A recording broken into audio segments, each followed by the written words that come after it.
Tadi yang Koko Cuan sempat mention mengenai sektor batubara ya, atau coal ya. Nah, menurut Koko Cuan sendiri nih masih ada upside sedikit ya, masih lanjut gitu. Maksudnya itu apakah kita bermain di short term mungkin 2-3 bulan ke depan, atau bisa sampai nih lanjut sampai akhir 2022? Karena kan kalau kita lihat juga super cycle dari komoditi dari batubara ini ada gitu ya. Dan cuman memang dari rentan waktu memang lumayan jadi makin mengecil ya. Mungkin yang dulunya 5 tahun jadi 4 tahun, mungkin sekarang bisa jauh lebih singkat lagi. Nah, menurut Koko Cuan apakah bisa sampai akhir tahun 2022 sampai ke awal 2023 apa bagaimana?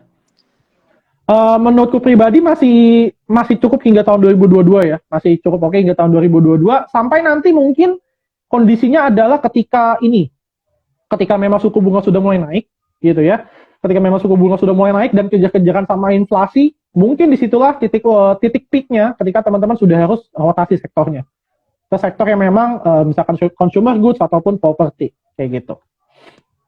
Oke, teman Koko Cuan izin ya kita sambil Ya. jawabin 2-3 pertanyaan dari para penonton di Boleh, sini. boleh banget. Kita bisa jawabin. Nah, tapi sebelum teman-teman boleh komen ya di kolom chat ya, kalau ada pertanyaan langsung chat atau di fitur question ya, kalian masukin, nanti kita akan jawab 2-3 pertanyaan. Tapi sebelumnya sambil nungguin mereka mereka bertanya di sini, mungkin Koko Cuan ada nggak tips nih untuk investor dan trader, khususnya investor dan trader pemula yang mungkin baru masuk ke market ketika COVID baru mulai gitu ya. Tentu cuannya banyak kan. Kita mau pick asal-asalan beli BBN dulu beggar ya kan, BBN ini udah beggar. Jadi kan gampang gitu cuannya. Tapi kan ketika kondisinya udah kayak sekarang, IHSG udah 7 ribuan, udah beda cerita. Kita salah beli, salah masuk bisa rugi loh, bisa rugi 20%, 30% bisa melayang ya kan. Nah, ada nggak tips dari Koko Cuan untuk khususnya investor dan trader pemula nih di Indonesia?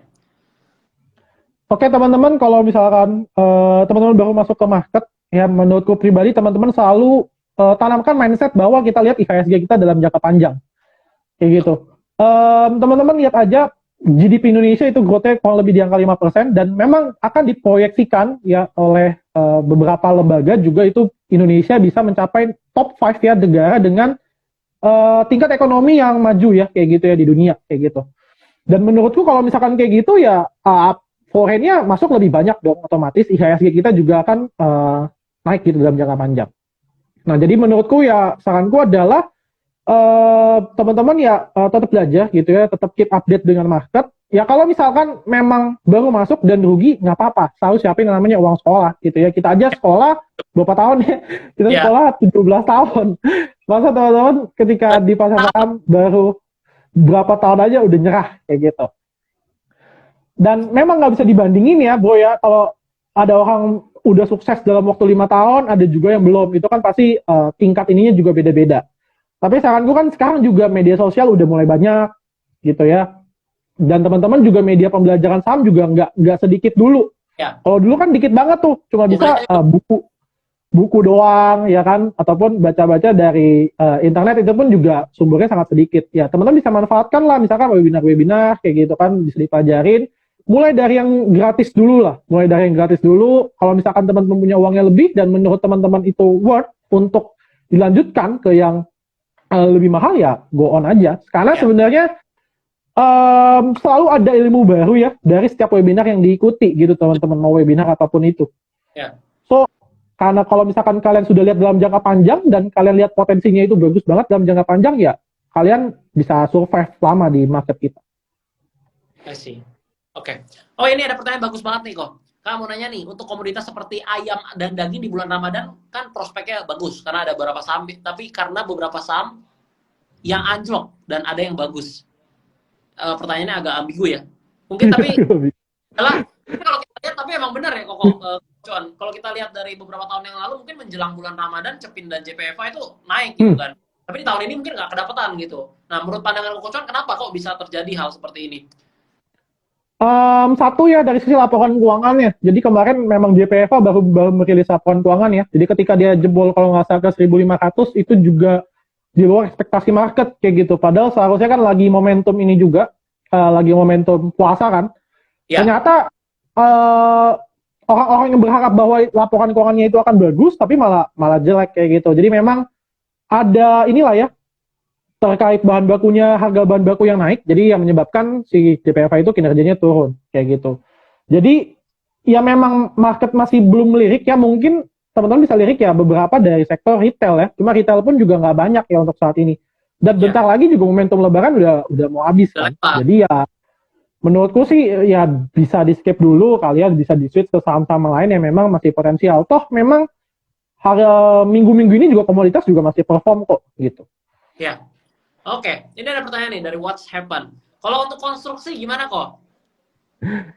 Konstruksi masih jauh ya.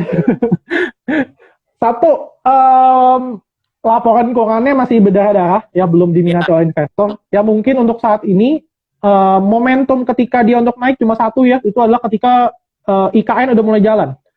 Ya ibu kota negara di Kalimantan Timur. Nah, itu teman-teman bisa lirik memang ketika ya ketika proyeknya udah mulai jalan, bagi-bagi kue gitu ya, teman-teman bisa lirik itu pasti beberapa saham konstruksi itu manggung lagi. Ya. Untuk saat ini sih belum ya, karena memang beberapa saham konstruksi itu lagi disupport untuk saat ini. Cuma memang belum ada inflow signifikan, jadi ya nggak kemana-mana. Jadi mungkin trading 1-2% aja kayak gitu. Oke. Oke, ini mungkin ada pertanyaan satu terakhir sekaligus menutup perjumpaan kita hari ini dari Dewi. Selama libur Lebaran sebaiknya kita pegang cash atau hold saham? Mungkin porsinya kira-kira gimana nih menurut Koko Cuan strateginya? Selama libur Lebaran ya. Selama libur Lebaran. Oke. Mungkin terkait update sedikit market minggu ini kali ya sekalian. Ya. Jadi kalau misalkan teman-teman lihat market minggu ini seperti apa, jadi semenjak jujur-jujuran nih, semenjak Goto listing market itu jadi volatil banget. Ngerasain nggak? Jadi ya lah, pagi-pagi turun, sorenya. Iya. Kalau dari 2 minggu terakhir atau 14 candle terakhir, teman-teman bisa lihat itu 7 candle-nya atau sekitar 50%-nya itu membentuk wick ke bawah kayak gitu. Jadi selalu ada ekornya. Jadi kalau lebih sekarang market itu lebih ke ekor doji, hammer ataupun inverted hammer lah kayak gitu. Jadi market sangat-sangat volatil untuk saat ini. Kemudian yang perlu diperhatikan juga adalah pergerakan harga hari ini. Jadi per Senin lalu itu green shoe Goto sudah habis. Jadi sudah tidak ada lagi memang sekuritas yang menahan Goto untuk turun lebih dalam. Ya. Kemudian teman-teman lihat hari ini itu Goto sampai ARB ya kalau nggak salah. Dan kemudian kebetulan hari ini juga diiringi oleh foreign yang exit di beberapa saham big bank. Nah, akibatnya apa? IHSG turun cukup dalam. Jadi kalau misalkan teman-teman lihat, seminggu lalu yang nahan IHSG itu apa? Seminggu lalu yang nahan IHSG adalah ya big banks yang memang infonya gede. Tapi di sisi lain, Gotonya jadi turun kayak gitu loh. Gotonya turun, tapi yang nahan IHSG kayak gitu. Yang nahan big banks-nya. Nah, terus lebih better pegang mana, banyakan cash atau saham? Kalau aku sendiri posisinya masih 50-50 nih. 50-50. Jadi masih ada di saham dan juga masih ada cash kayak gitu. Jadi memang cashnya untuk jaga-jaga lah kalau misalkan ada sesuatu happen ke IHSG kita. Cuma kalau untuk invest ya masih bisa cicil-cicil aja yang murah kayak gitu. I see. Oke, thank you banget Koko Cuan untuk waktunya. Thank you. Kita belajar banyak banget hari ini mengenai dari sektor IHSG. Tentunya tadi udah dibahas mengenai sektor yang harus dihindari, sektor yang masih cukup menarik sampai akhir 2022. Thank you banget untuk waktunya Koko Cuan. Semoga nanti di kesempatan lainnya kita bisa ngobrol-ngobrol lagi. Semoga live hari ini bisa bermanfaat.